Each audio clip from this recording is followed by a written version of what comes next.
Alright,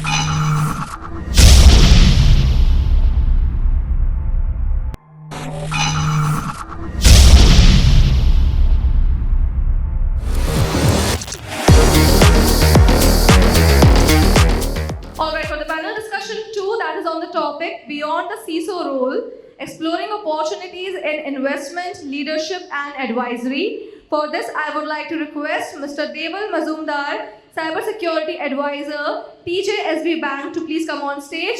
Sir is our moderator for this session.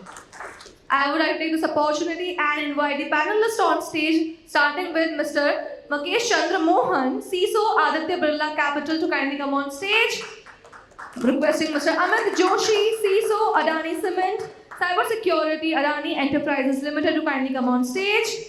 Requesting Mr. Dheeraj Ranka, CISO Tata AIG General Insurance Limited, to kindly come on stage. Okay. Now requesting Mr. Priyanshu Khandwala, CISO Head Information Security Sun Pharma, to kindly come on stage. And now requesting Mr. Sunil Nishankar, CISO Future General India Life Insurance, to please come on stage. So ladies and gentlemen, these are our panelists and the moderator for the panel discussion 2. Well, this is going to be a completely non-technical session, and we don't have to deal with the jargons of AI, ML and threats, defense and all that. So all we are going to do is, it's completely unscripted. All we are going to do is, speak our hearts out. We all have reached certain stage, as they say in that Spider-Man movie. I would put it like this: with great title of a CISO comes great responsibility. So I think what next? I mean, once you have become a CISO, you have been heading security in some organization. Regardless of the title CISO, you're still heading security in an organization. You do that for 4 years, 5 years, 10 years. What next? You have a long way to go. So, like, how do we plan our career, the future path? What are the priorities, or what are likings? Whether you want to head some organization in the security field, or you want to go out and work with the government. I think I will not talk about those options. I would rather bring it out as part of the discussions here, and you all are welcome to pitch in at any point of time, because we are not talking about any technology. We are talking about ourselves and yourselves. Right, so if you get involved, you throw your ideas, share your ideas, it'll be excellent. So I'll request the organizers to be ready with the mic, if anybody wants to come up with any comments or questions. So let's start from here. So Priyansh, what are your views? I will not ask any question, you just start. Absolutely. So I think 15 years back, we never had the word cyber, right? It was all information security. Today we are talking about cyber. So the role has evolved over a period of time. I think as we move ahead, we know that AI is coming in. A lot of other threats are coming in. There is cyber espionage. There is organization-wise espionage. So people who have transitioned in this entire journey, over a period of time, and who have been true to themselves in terms of learning opportunity, I think there is enough and more which is coming up. I think a classic example, if you look at the DPDP Act coming up, right? How many privacy professionals are there who are not security guys? Today, any organization would want a security guy to also handle privacy aspects of it, because privacy is just not about the law. Most of it is about implementing certain checks and controls on an IT system, right? Who better can do it rather than the security teams and CISOs with a blend of understanding of business?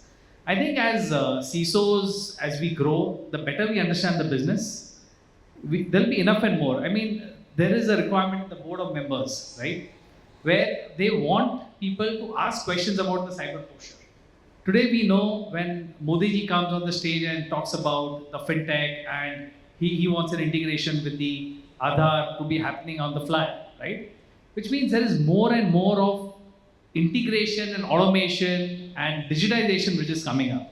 So anybody who has experienced, systems, applications, and knows what security is all about can play a various role. He can play an advisor, he can play a practitioner, he can play a consultant. I think there is enough and more which is there. And today, when you know there are not many qualified people in the market, this same set of people can also train the newer generation. How one should look at uh, the overall organization aspects. How do you understand what the business needs? What is the need? How would a hacker look at an organization, right? So passing on the knowledge. So I believe there is enough and more for a CISO to do, and I don't think they will be out of business at any point of time. So Priyanshu, it seems you brought out like two possible future roles for CISOs. One is the DPO or a privacy professional at equivalent level, and the other is of being an advisor at varying levels. It could be board member, or it could be independent director, depending on the organization. So Sunil, your views on this? Okay.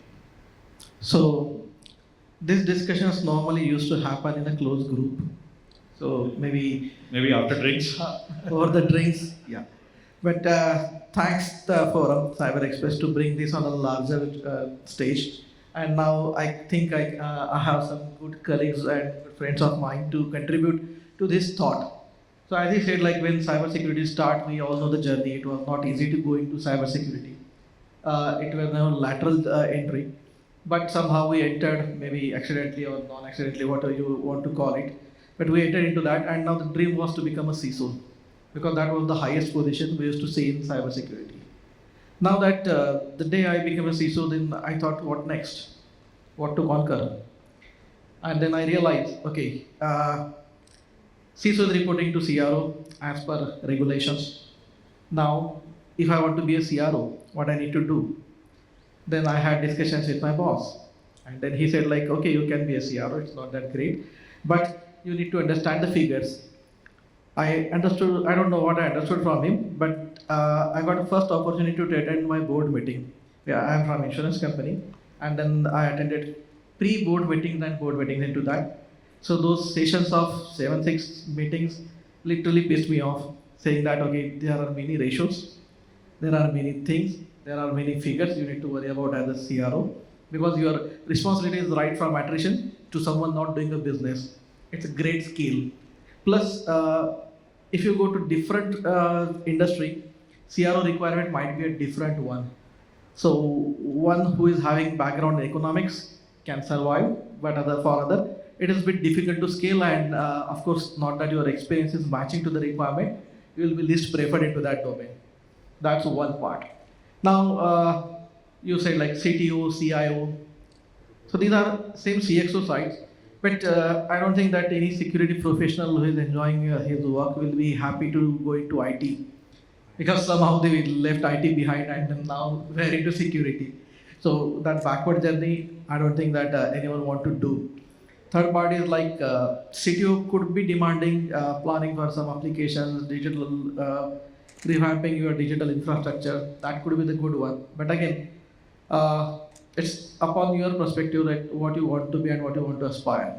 DPO, he said, but I'm strictly against that. DPO needs a law background, and it's a humongous word. It's like too many tasks to do, and your neck is at someone's hand. They can choke you at any point of time if something goes bad, because there are monetary penalties involved. So, but DPO as an aspiration you can do. Even I myself thinking of that, not DPO, but I'm studying law as well, proper law. So I always think to be a consultant, or maybe some kind of patent consultant, or maybe some kind of, you can say, joining a legal firm to help organizations to get a better contracts with their third-party vendors. That is one of the aspiration. I can go on and on. Sunil, yeah, I think good thing is, we are not applying any regulatory lens to the opinions and views, that are being shared here. And it's good to hear that, you think differently, slightly in terms of DPO from the others. So it's purely individuals' aspirations. They know their own, capabilities and interests. And that's how, we are just talking about different possibilities here. So I would actually jump to Makesh. Sorry, Amit, I just want to break that, that monotony chain. So let's go to Makesh rather than going sequentially. Makesh, you have been again a CISO for many, many years. What are your thoughts? What do you want to do next? Maybe think of somebody else in your place and share that. If not about yourself. Uh, as one of my fellow panelists mentioned, I think thanks for bringing such a sensitive or personal talk to a larger forum. In fact, I was very keen to participate, keeping in mind a lot of people would be there today. Unfortunately, rain has been a spoiler. Because I think this requires a lot of debates. As Deval mentioned, I think it's about individual person's aspirations, experience, area of interest where he wants to move. But largely, what I have seen and what are the potential areas of exploration is about getting into a natural progression has becoming a technology head, which is like an CTO position, or as Sunny mentioned, becoming a part of CRO office. I have seen people being successful in becoming a CRO and taking a larger role in terms of actually the wide risk areas. I have seen people who have taken a successful CEO position and becoming an entrepreneur head where he's responsible for the P&L of the businesses. I have people who have actually started their own entrepreneur team. I have my own couple of colleagues who have worked very closely with me under my own team. They have become a great investors, great entrepreneurs, and they are holding many patents. They have started their own technology platforms to support the security. I think a lot of those people we all know as a common service provider, and today who are good enough. They have grown in last 1 decade. So the opportunities are wider. Only thing is, like, I think we should actually break that stereotyping of actually natural progressions, which has been widely spoken about. In my career, at least in last 5 years, multiple times I would have actually heard or requested by people to see that whether I want to become a CTO, whether I want to become a CRO, right? The point is, like, there is no compulsion. As long as you are actually passionate about what you do and you get the necessary food for your hungriness in whatever you're doing, I think we can continue to be in that position. The moment you feel that there is an wall in terms of actually learning new stuff and getting new set of challenges, which is not actually making you that vibrant, I think, of course, I think we need to look at the new set of path. Some of the other areas, as Priyank mentioned, is about getting into a board. In today's context, if you see, 9 out of 10 boards are seeking very, very close tracking of the cyber risk, which has larger impact to the businesses, especially post-COVID era where digitalization has impacted big times. And in fact, the complete business life cycle is dependent on digital ecosystem. And the continuous and consistent new evolvement of new regulations which are coming up. I think it has become a BAU right now where board is asking for an agenda to be driven on cyber. And in fact, I'm a part of actually multiple board committee meetings. In some of the board, there was necessarily a special ask to have a subcommittee formed only to talk about cyber. Because in a board meetings, I think predominantly they want to discuss about the business and the board numbers. And they want to have IT and cyber as a separate subcommittee where they want to have. And they want an independent director to be responsible only for cybersecurity advisory positions. So Makesh, would like to share what qualities that they look for, when they appoint a person as an independent director or in the board. They give a seat in the board to discuss cybersecurity aspects. Like, we don't know like what CISO does, but I mean, from your experience, what do they look for? No, I think very great question, Deval. What I have seen is like more than hardcore technical stuff, they look more of actually business acumen and look at actually the understanding of fundamental risk, how they approach the risk, right? And a continuous learning ability where the person is having a wide exposure of what's happening around the world. Sometimes what happens is like when we start, when in our geography, when India is actually starting some journey of doing certain things, in some parts of the world, somebody has already burned their fingers, somebody has already learned something new, somebody has already explored something. For example, data privacy is a concept where we are actually talking about it last 5 years, at least I would say, especially after Sri Krishna Committee came into a judgment of fundamental rights of privacy. But today, after the 5 years later, I think we are talking about DPDPA. Now we are yet to receive a rule which needs to be in a gazette. So the learning for us is like how other countries have actually learned to implement this. For example, China has adopted a different way of actually handling the privacy. Singapore has learned the hard way. Singapore has actually evolved over the period of time. So in a board, actually people are looking about the early learnings, how you can actually envisage or forecast something which may happen in near future. And then look out for solutions or guide the relevant executive teams to actually get on to that stuff so that we don't have any kind of actually risk exposures which are left at our board level. That's an expectation. Right. Sunil, quickly if you want to add something. Yeah, I just want to add one point. When you say independent director, so there is a predefined criteria by government. So one need to get themselves registered on the government's website by qualifying one exam. So Ministry of Corporate Affairs have that site and the exam details are there. Once you are qualified and registered into their database, then there are different criteria defined over there, and according to that, either you can target industries or bodies can look into that database and can approach you as independent director. Right.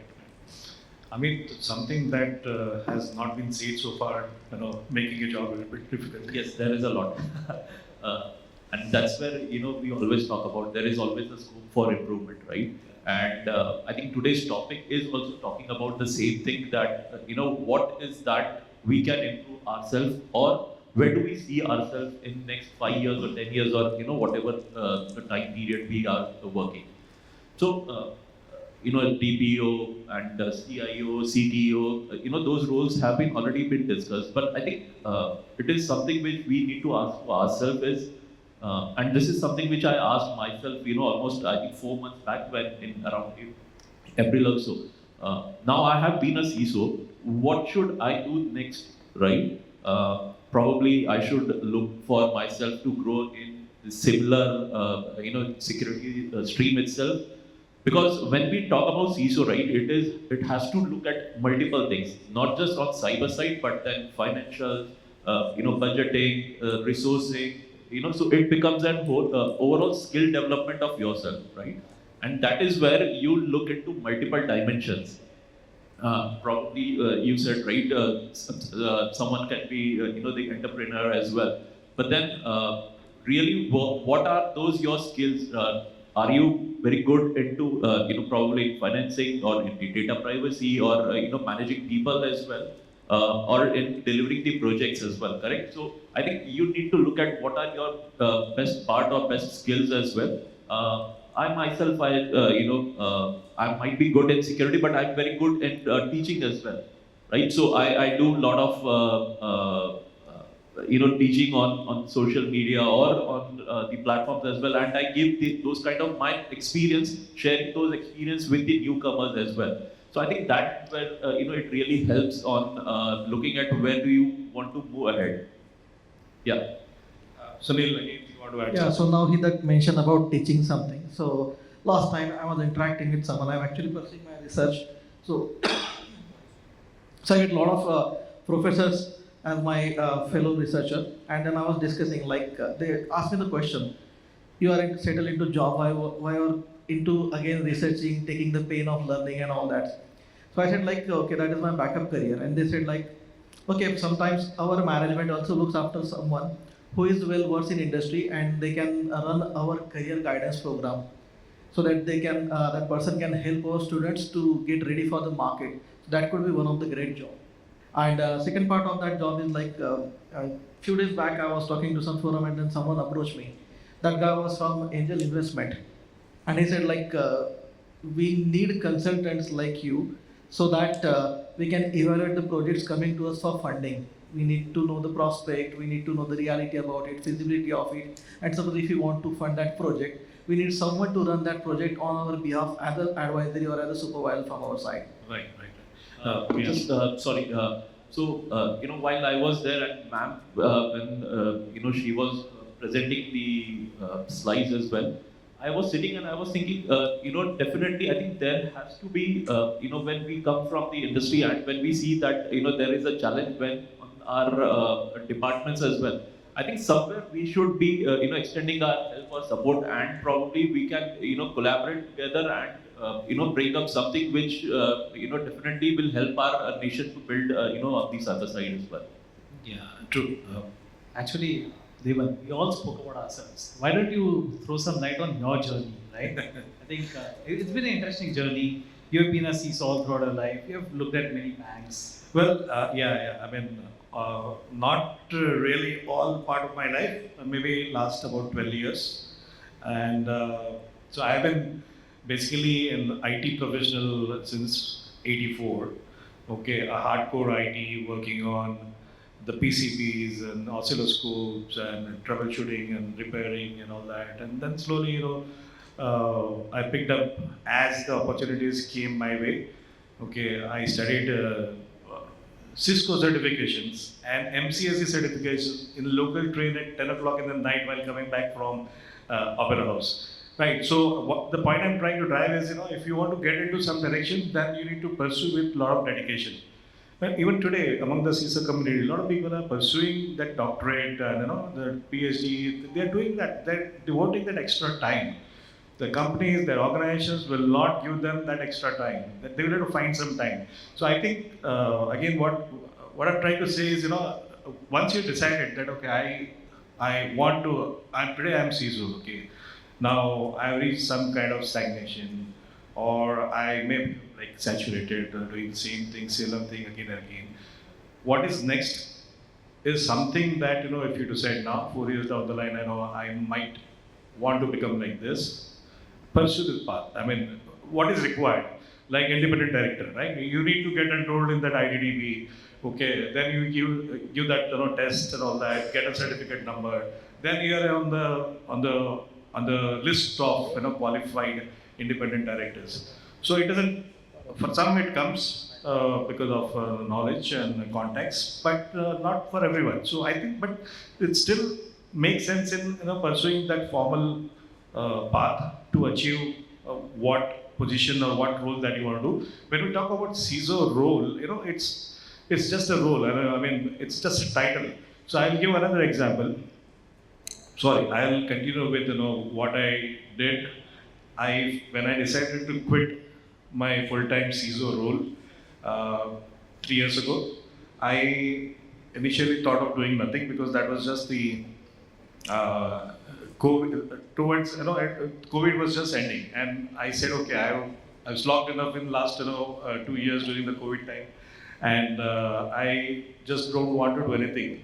Of course, such decisions are also taken basis your various factors like personal factors and what your personal commitments, how they are already taken care of, how comfortable you are financially, what is your age factor. So not everybody can take. So everybody has to assess and evaluate their own situation, personal angle, and then take such decisions. And for me, it was I was happy because I was not under any pressure to pursue something else. Then this opportunity came wherein they wanted a CISO. I said, okay, I don't want to again get into the CISO role, but I will be happy to help you. So I assumed the role of an advisor, and I've been working with them. And I think it's a good opportunity. I call it when I started doing it, I realized it as a form of a cybersecurity CSR. Right, because and particularly that I'm advising a relatively smaller organization than I was a CISO at. I feel that there are a lot of opportunities for improvement, and when people need help, they need handholding. They are willing to do whatever we advise them, but they will not be able to walk along. They need some support. They need some continuous guidance. The same thing, if I would have approached a very large organization, maybe it would not work because they already have this process in place. They are mature. So if you look at the maturity, if you want to really help, so that's one more option that which I pursued. That I said, okay.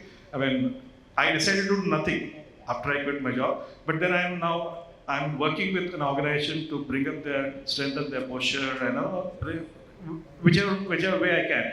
So has been my recent kind of past. Okay, and about CISO role. So I think that's also relevant that it's just a title. And what happens is because of the regulations, Nowadays, many organizations compared and they are kind of advised to appoint somebody, designate somebody as a CISO. Now, a relatively again junior person, about 5-10 years experience, suddenly gets labeled as CISO. Now it becomes very difficult for that person to kind of let go of that position, that title. So next move, the next opportunities that person will look for would be preferably having the same title of CISO. My advice would be to, whenever you are planning to move out or looking for better opportunity, don't look for the title alone. Title does matter, but don't look for the title alone. If you are, let's say, a 500 people company, 500 user company, and you're a CISO, if you're moving to let's say, a 25,000 employee company, but you are not a CISO, you are number 2. It's still a much, much better opportunity. It gives you much, much better experience, broader coverage, and you've got like 30 more years to work, right? I mean, you don't want to go and hit the ceiling here at just early stages of your career. So that's of course for the younger CISOs, that advice for the younger CISOs, but it still applies to anybody at any age. So I think we just have to not get stuck with the title of CISO role, because we are discussing CISO role. You have to look at what's best for you. I think I have spoken enough. I think I would, add to what is not just CISO, but then what is the responsibility that you are ready to take, right? Because many times, definitely when we say CISO is the responsibility taking roles, but then when you move to other streams or other thing is whether it is a CDO, CIO or anything, but then what level of responsibility and risk and you are able to take. I think that will define your next path as well. How many of you know, and I'm sure most of you must have at least heard of Vishal Salvi? Yeah, I mean, I would be surprised, if you are a security professional. I think that's maybe we can use it as a case study with due permission. I have taken his permission to quote his name and quote his experience. I knew him since he was, the CISO at HDFC Bank, and even before that he was a Standard Chartered Bank. But I would begin with his CISO at HDFC Bank. He quit that, joined PwC as a partner. It was a completely different role, where he had some, some targets, and it's a different target, different challenges, and different role. Then he moved to Infosys. Now Infosys again, he was also a CISO for internal organization, as well as he was heading the business unit of security practice globally. So that kind of, that was again a dual kind of, maybe a combination of his CISO role at SDFC and the business role at PwC helped him get into that kind of role at Infosys. Finally, today he is a CEO of one of the oldest Indian company, I would say, Quick Hill and what is this?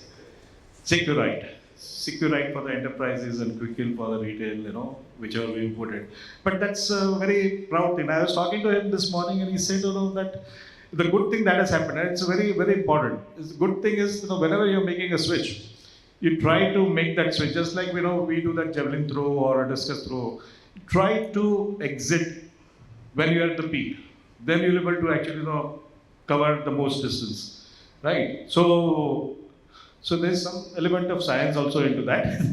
Okay, so I think we covered a lot of aspects, but today a lot of OEMs also require internal advisors who have been practitioners, right?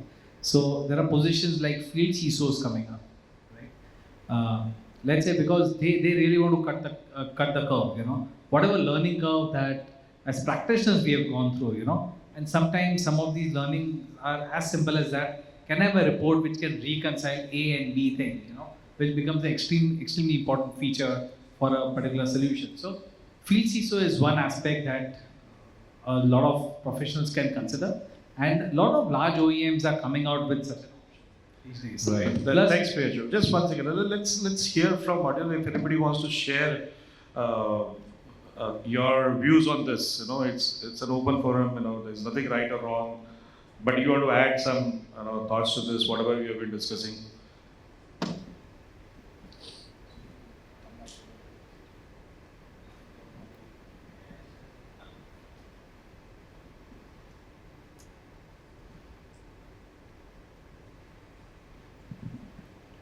Yeah, it's a wonderful discussion, a lot of insights and thoughts. But I don't think nobody touched about audit, right? Being an head of an intern IT audit or internal audit.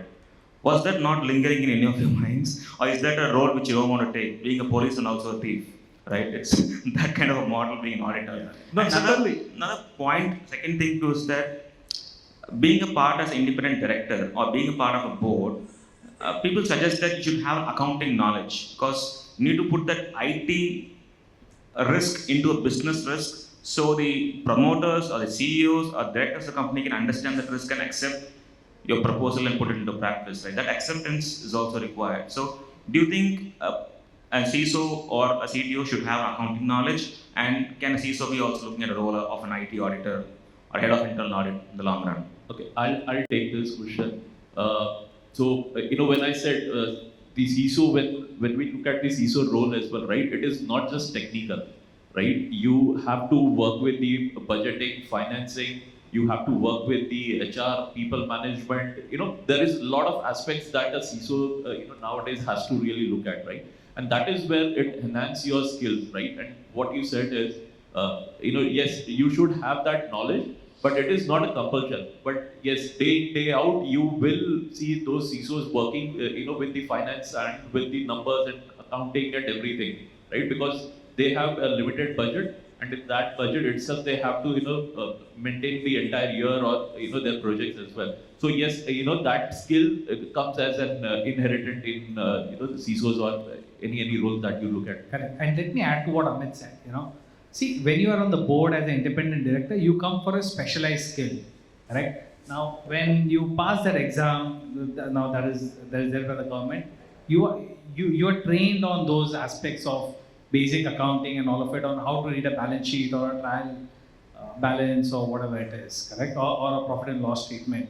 But at the end of the day, what really board wants is, can you look at the big picture and your alignment to the business and cyber, Can a cyber incident really derail the overall business, right? In that case, what is the probability?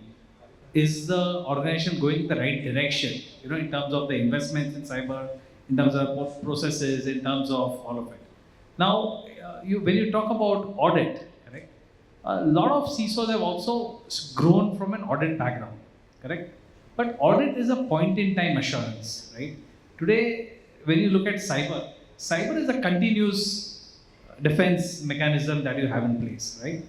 So an audit, and see, somebody fitting in an audit mindset vis-a-vis who's a practitioner, maybe, may not be, depends on the temperament of the individual, So Priyanshu, I'll just maybe just add to both the answers. One is why not audit? Why we have not thought of audit? It's not that good that you thought of audit. There are many more, like say Praveen sitting here, he runs amazing, awareness kind of, campaigns and all that. Maybe, one day, he'll become a full-fledged writer or, some community developer. There are people who are CISOs and they are running excellent community engagement programs. Okay, maybe for-profit, not for-profit. Possibilities are endless. What we're trying to say is highlight some of the common traits that we're seeing. And the second part of it, for directors to have certain basic knowledge, as I mentioned earlier when I was talking, that there are some qualifying programs. So you need to undergo the self-study or in classroom kind of test conducted by various organizations, appear for the exam, and you prove your knowledge, the basic knowledge required to become an independent director.